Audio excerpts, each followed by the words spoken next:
Jason was a cheerful boy who lived in a quaint house near a tranquil river.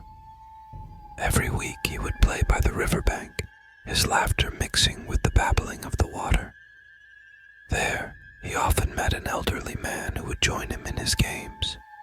They built sandcastles, skipped stones, and shared stories that seemed to float on the breeze. One sunny afternoon, Jason's mother, Sarah, decided to surprise her son and join him by the river. As she approached, she saw Jason laughing and talking animatedly. But to her horror, he was completely alone. The elderly man he described so vividly was nowhere to be seen. "Jason, who are you talking to?" Sarah asked, her voice trembling. Jason looked at her puzzled. "To Mr. Henry, Mama. He comes to play with me every day." Sarah's blood ran cold. She had heard stories about Mr. Henry, the kind old man who had drowned in the river many years ago. She knelt beside Jason, her hands shaking as she gripped his shoulders. "Jason, Mr. Henry isn't real," she whispered, tears welling up in her eyes. "He passed away a long time ago."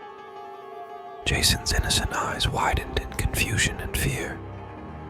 "But Mama, he's right there," he insisted, pointing to an empty spot by the water. Sarah pulled him close, trying to shield him from the chilling reality. The river's gentle murmur turned sinister in her ears, and the air grew cold.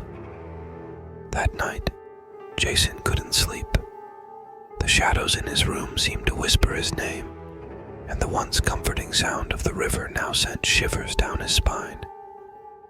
He realized with a creeping dread that Mr. Henry had never truly left the river. The old man's spirit lingered, forever drawn to the laughter of children, seeking the companionship he had lost. The next day, the riverbank was eerily silent. Jason no longer played by the water, and Sarah made sure he stayed far away. But the memory of Mr. Henry, the phantom of the river, lingered in their home, a constant reminder of the unseen presence that had shared their lives.